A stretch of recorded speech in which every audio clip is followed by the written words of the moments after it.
सभी को नमस्ते। रावल सर यूट्यूब चैनल पर आपका हार्दिक स्वागत है। मैं राजेश रावल आज आपको क्लास 10th एक्सरसाइज नंबर जो 4.2 है, जो द्विघात समीकरण है, तो इसमें जो गुणनखंड विधि से इसके जो मूल हम कैसे निकालते हैं वो मैं आपको इस वीडियो में बताने वाला हूं। तो चलिए हम इसकी शुरुआत करते हैं। देखिए, गुणनखंड विधि से द्विघात समीकरण के मूल ज्ञात कीजिए। ये एक द्विघात समीकरण है, x square minus 3x minus 10, यानी कि यहाँ है 10, यानी कि हमें गुणा करने पर तो चाहिए 10, ये 10, और यहाँ है माइनस, यानी कि माइनस का मतलब घटाने पर चाहिए हमें माइनस का 3, ये संख्या चाहिए। तो पहले देखो ऐसी क्या कौन कौन सी संख्या होती है। देखो, अगर मैं 1 को 10 से गुणा करता हूँ, 2 को 10 से गुणा करता हूँ, फिर मैं 5 को 2 से गुणा करता हूँ, तो 2 को 5 से गुणा करता हूँ, तो देखो इसमें 10, इसमें भी 10 आते हैं और इसमें भी 10 आते हैं। अब हमें क्या चाहिए कि गुणा करने पर तो 10 चाहिए, तो 1 को 10 से गुणा करेंगे 10, 2 को 5 से गुणा करेंगे 10, 5 को 2 से गुणा करेंगे 10। लेकिन पूछ क्या रहा है कि घटाने पर हमें -3 चाहिए। देखो 10 में से 1 घटाते हैं 9 बचता, ये नहीं होगा, ये दोनों संख्याएं 2 और 5 होगा, क्योंकि 5 में से अगर 2 घटाते हैं तो हमारे पास में 3 आ जाते हैं। लेकिन अब यहाँ है माइनस, तो इन दो संख्याओं में लेंगे तो जो बड़ी संख्या है उसके माइनस लगेगा और छोटी संख्या के प्लस लगेगा, यानी प्लस 2x और माइनस के 5x, क्योंकि इसके साथ में x है तो इन दोनों के साथ में भी x हो जाएगा। तो हमारे जो इसके जो -3x की जगह हम प्लस 2x और माइनस के 5x रखेंगे। तो चलिए हम लिखते हैं इसमें x square plus 2x minus 5x minus 10 बराबर 0। अब हमें इसमें और इसमें कॉमन लेना, यानी एक्स स्क्वायर प्लस 2 में और माइनस 5x माइनस 10 में हमें कॉमन लेना। तो एक्स स्क्वायर प्लस 2x में कॉमन है, देखो दोनों में कौन सी है जो दोनों में है, तो x है, तो x कॉमन हो गया। इधर बचा x प्लस 2, क्योंकि x बाहर आ गया, माइनस 5 और 10 5 की टेबल में आते हैं, तो ये 5 कॉमन हो गया। अब माइनस 5x में माइनस 5 का भाग लगाया तो माइनस 5 से माइनस 5 कट गया, बचा x।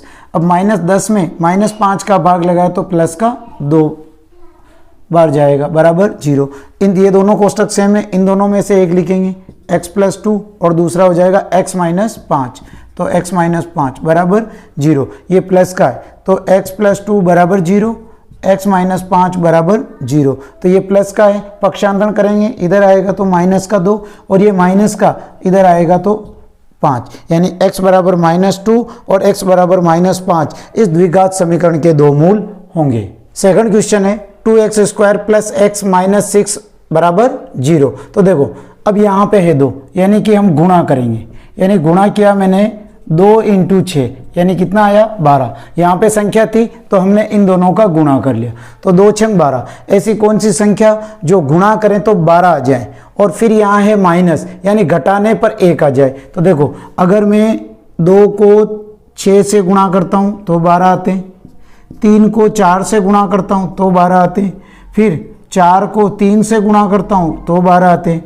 ठीक है। फिर 6 को अगर 2 से गुणा करते हैं तो भी 12 आते हैं, यह संख्या 12 आते हैं। अब यहाँ है माइनस, इससे पता चल रहा है कि हमें संख्या घटेगी कब संख्या, जब इनमें से जब 2 टुकड़े लेते हैं और जो 2 टुकड़ों में से एक माइनस का और एक प्लस का होगा, तभी तो हम उसको घटा सकते हैं। देखिए अगर 6 में से 2 घटाता हूँ तो 4 बचते हैं, तो ये तो लागू ही नहीं हो रहा है। 4 में से 3 गया तो 1 बच रहा, तो यानी कि हमारे टुकड़े क्या हो सकते हैं, 3 और 4 भी हो सकते हैं और 4 और 3 भी हो सकते हैं। चाहे आप 3x और 4x लिखे या 4x और 3x लिखे, उससे कोई फर्क नहीं पड़ेगा। तो हमारे जो टुकड़े होंगे तो 3x यानी कि क्या होंगे 3x और 4x, लेकिन अब यहाँ है प्लस, तो यहाँ इन दोनों में जो बड़ी संख्या है उसके माइनस लग जाएगा, तो -4x और प्लस का 3x। तो इन दोनों टुकड़ों को प्लस x की जगह हम रख देंगे, तो 2x square plus 3x minus 4x और -6 बराबर 0।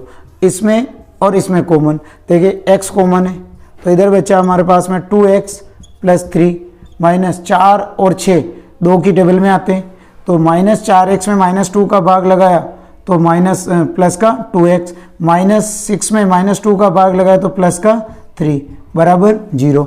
इन दोनों में से एक लिखेंगे तो 2x प्लस 3 और दूसरा हो जाएगा x माइनस 2 बराबर 0। अब इसके बराबर में भी 0 रखेंगे तो 2x प्लस 3 बराबर 0। इसको भी x माइनस 2 बराबर 0। ये प्लस का इधर आएगा तो माइनस का, तो 2x बराबर -3, इंटू में संख्या तो बटे में चली जाएगी, -3/2, और ये माइनस का है, बराबर में जाएगा तो प्लस का। तो इस द्विघात समीकरण के हमारे जो दो शून्यक होंगे -3/2 और 2 होंगे। क्वेश्चन नंबर 3 है √2x² + 7x + 5√2 बराबर 0 के हमें द्विघात समीकरण के मूल ज्ञात करने। देखो यहाँ पे √2 है तो हम इसको गुणा करेंगे। तीसरा सवाल है √2x² + 7x + 5√2 बराबर 0। तो देखो हमें गुणा करने पर तो चाहिए √2 को, अगर हम 5√2 को गुणा करते हैं, √2 को √2 से गुणा किया 2 और 5 यानी कितने हो गए 10, यानी गुणा करने पर तो चाहिए हमें 10 और जोड़ने पर चाहिए हमें 7, यानी कि हमारे टुकड़े भी यही हो जाएंगे। तो 2x + 5x ये दोनों टुकड़े हो जाएंगे दोनों प्लस के। तो यहाँ पे लिख लेंगे √2x² + 2x प्लस फिर 5x और प्लस 5√2 बराबर 0। अब देखो अगर हमें इधर √2 है और इधर 2 है तो हम क्या करेंगे, इस 2 के भी हम टुकड़े कर सकते हैं। तो 2 को क्या लिख सकते हैं, 2 को लिख सकते हैं √2 × √2। अगर √2 को √2 से गुणा करते हैं कितना आ जाता है, तो 2। इस 2 की जगह हम √2 और √2 लिख देंगे। तो इधर है √2x² + √2 × √2x प्लस 5x + 5√2 बराबर 0।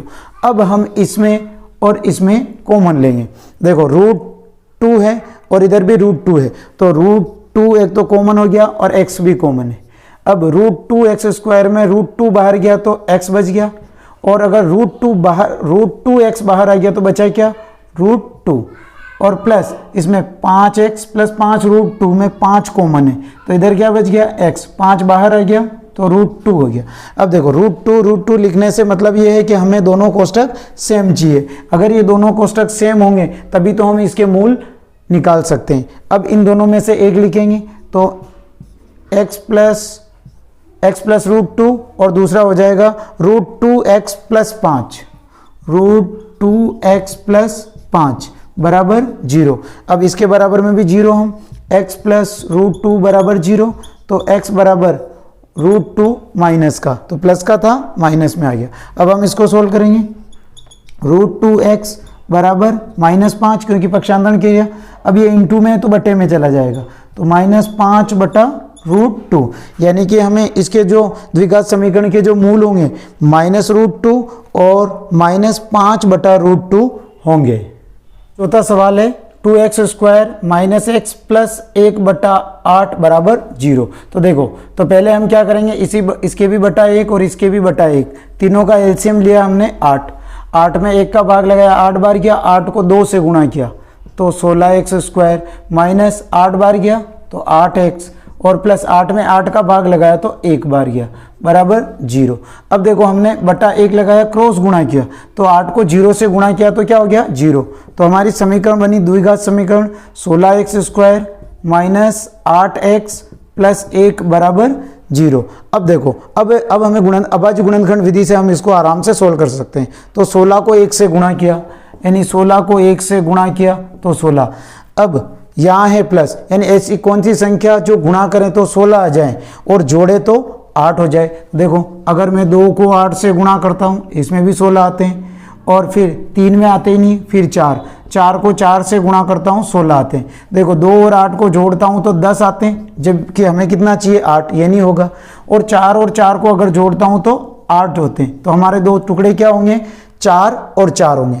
अब यहाँ है माइनस और यहाँ है प्लस, यहाँ माइनस है तो हमें पता चल रहा है, और यहाँ है प्लस का मतलब जोड़ने पर, तो जोड़ने पर हमें कितना चाहिए 8, तो माइनस के 4x और माइनस के 4x दो गुणनखंड होंगे। तो चलिए हम यहाँ पे लिख लेते हैं 16x² माइनस 4x और माइनस के 4x प्लस 1 बराबर 0।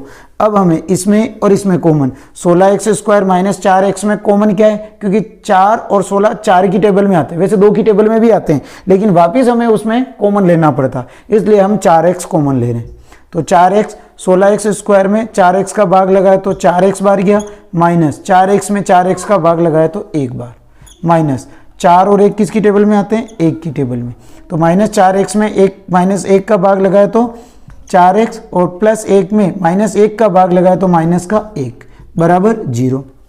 इन दोनों में से एक लिखेंगे, 4x - 1, दूसरा हो जाएगा 4x - 1 बराबर 0। ये माइनस का उधर बराबर से उधर जाएगा, पक्षांतरण करेंगे प्लस में, तो ये हो जाएगा 4x बराबर 1 और x बराबर 1/4। इसको भी हम 4x बराबर 1 और x बराबर 1/4। तो हमारे जो दो शून्यक होंगे वो 1/4 और 1/4 दोनों प्लस के होंगे। पांचवा क्वेश्चन है 100x² - 20x + 1 बराबर 0। इसे हमें गुणनखंड विधि से द्विघात समीकरण के मूल निकालने। देखिए हमें इसको इससे गुणा करो, यानी कि 100 को हमने 1 से गुणा किया तो 100 आ गया। यानी ऐसी कौन सी संख्या जो गुणा करे तो 100 आ जाए और उसको जोड़े तो 20 हो जाए? तो देखो सिंपल है, अगर मैं 10 को 10 से गुणा करता हूँ 100 आते हैं, और 10 में 10 जोड़ता हूँ तो 20 आते हैं। तो हमारे टुकड़े क्या हो जाएंगे? 10 और 10। यहाँ है प्लस और यहाँ है माइनस। अभी हमने इससे पहले वाला सवाल भी सेम इसी टाइप के साइन वाला था। तो यानी कि माइनस का 10x और माइनस का 10x, इस -20x की जगह -10x और -10x रखेंगे। तो 100x² - 10x और +1 बराबर 0। इसमें और इसमें कॉमन, इसमें देखो 100x और 10x में 10x कॉमन है, तो इधर बचा 100x में 10x का 100x² में 10x का भाग लगाया तो 10x और -10x में 10x का भाग लगाया तो एक बार गया। -10 और 1 की टेबल में आते हैं, तो 10x -10x में -1 का भाग लगाया तो ये गया 10x और इसमें भाग लगाया तो -1। अब 10x - 1 और दूसरा हो जाएगा बाहर वाला 10x - 1 बराबर 0। ये माइनस का बराबर से उधर ले जाएंगे तो प्लस में, तो 10x बराबर 1 और बटे में चला जाएगा तो 1/10 इंटू में। ये भी ऐसे ही 10x बराबर 1 बटे में चला जाएगा 1/10। तो हमारे जो इस द्विघात समीकरण के जो शून्य मूल होंगे 1/10 और 1/10 होंगे। तो इस वीडियो में हमने ये जाना है कि द्विघात जो अभाज्य गुणनखंड विधि से द्विघात समीकरण के मूल कैसे निकालें। आपको यह वीडियो कैसा लगा? आप चैनल को सब्सक्राइब करें और इस वीडियो को अधिक से अधिक बच्चों को शेयर करें, जिससे कि उनको भी इसका बेनिफिट मिल सके। Thank you.